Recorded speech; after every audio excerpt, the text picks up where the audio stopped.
Então, a gente já viu ventilação pulmonar. E lembra que eu falei que a gente tem, além da ventilação pulmonar, a gente tem a respiração externa e a respiração interna.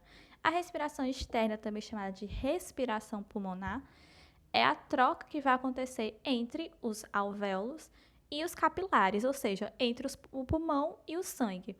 Enquanto que a respiração interna, também chamada de respiração tecidual, é a troca de gases que vai acontecer entre o sangue e os tecidos. Aqui foi um esquema que eu montei, tá, gente? Isso aqui não foi uma coisa que eu tirei do livro. Eu, com as minhas habilidades aí de Word, fiz esse esqueminha. Só porque eu acho que, acredito eu, que fica mais fácil de entender. Eu vou tentar explicar aqui concomitantemente, né, simultaneamente, a respiração interna e externa, já que não tem como desvincular uma coisa da outra. Eu vou começar falando uma coisa, talvez vocês não vão entender de primeira, mas aí como é uma coisa cíclica, eu vou retornar e aí eu espero que vocês entendam, né? Tá. Vamos retomar aqui aquele conceito que eu falei sobre os gases, eles vão se movimentar, né? Eles vão sair de onde eles estão em maior pressão para onde tem menor pressão, certo?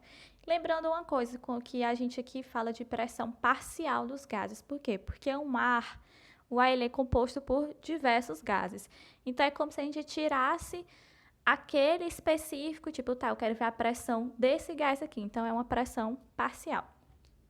Ok. Vamos começar aqui pelo alvéolo pulmonar. A gente sabe que o sangue que chega aqui nesses capilares, que vem da grande circulação e aí passam para a pequena circulação para chegar aos pulmões, ele é um sangue venoso, é um sangue pobre em oxigênio, ou seja, ele vem com uma baixa pressão parcial de oxigênio. Enquanto que esse ar que chega aos alvéolos comparado ao sangue vai ter uma maior pressão de oxigênio. Então, por difusão simples, a gente vai ter a passagem desses gases. Por isso que é muito importante que esses capilares, se vocês se lembram lá da estrutura dos alvéolos, eles são todos circundados, né, abraçadinhos por esses capilares pulmonares, porque é importante que eles tenham uma grande superfície de contato, que eles estejam ali muito pertinhos, porque essa difusão, ela tem uma distância, né? Se a gente ultrapassa essa distância, já não vai dar para rolar essa difusão. Então, eles precisam estar bem pertinhos. Tanto que aqui eu botei a hemácia fora do capilar, mas só para representar, ela está aqui dentro dos capilares, né? Então, como a gente tem uma pressão maior de oxigênio nos alvéolos do que no sangue, a gente vai ter a passagem desse oxigênio para as hemácias. E como está no ambiente aqui de maior pressão de oxigênio, esse oxigênio vai deslocar esse H+ da hemoglobina e vai ocupar os locais de ligação, que a gente sabe que a hemoglobina tem 4 locais que podem se ligar ao oxigênio, e quando essa hemoglobina está com esses 4 locais ocupados pelo oxigênio, a gente diz que a hemoglobina está saturada, né? Saturada de oxigênio.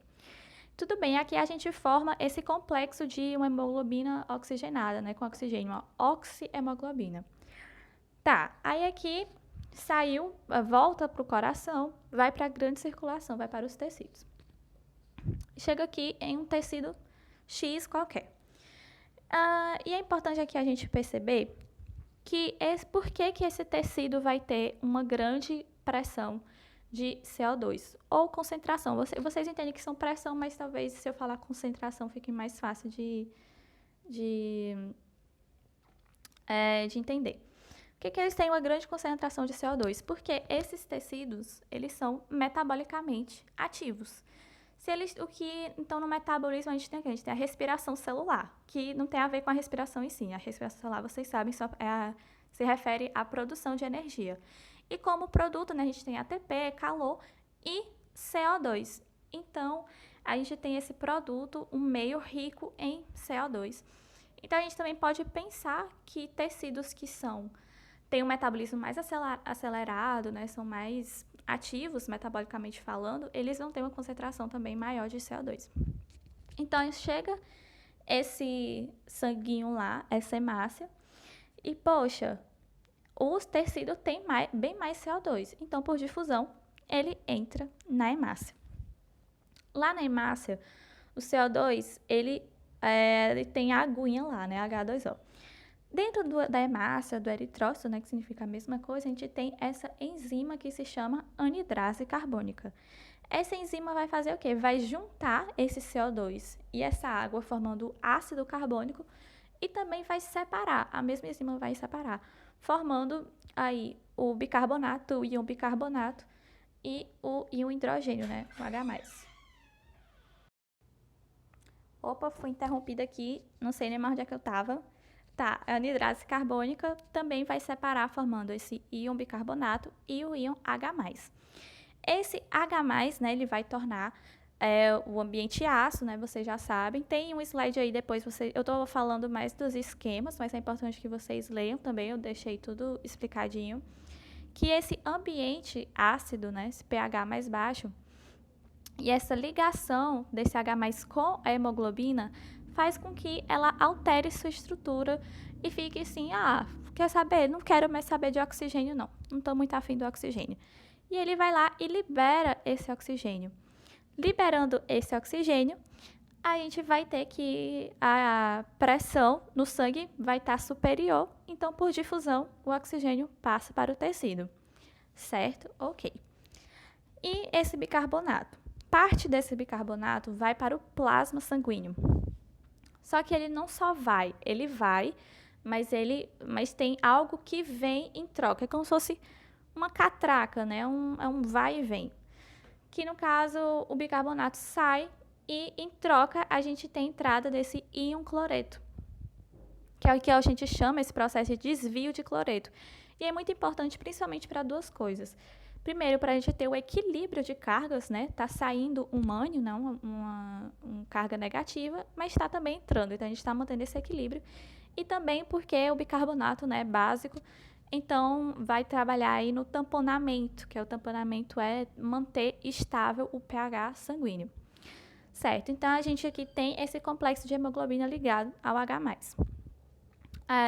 Viaja ali, volta para a pequena circulação, agora a gente vai encerrar esse ciclo. Chegou lá nos pulmões. Lembrando que lá no tecido ele liberou o oxigênio para os tecidos, né? Então ele está voltando pobre em oxigênio.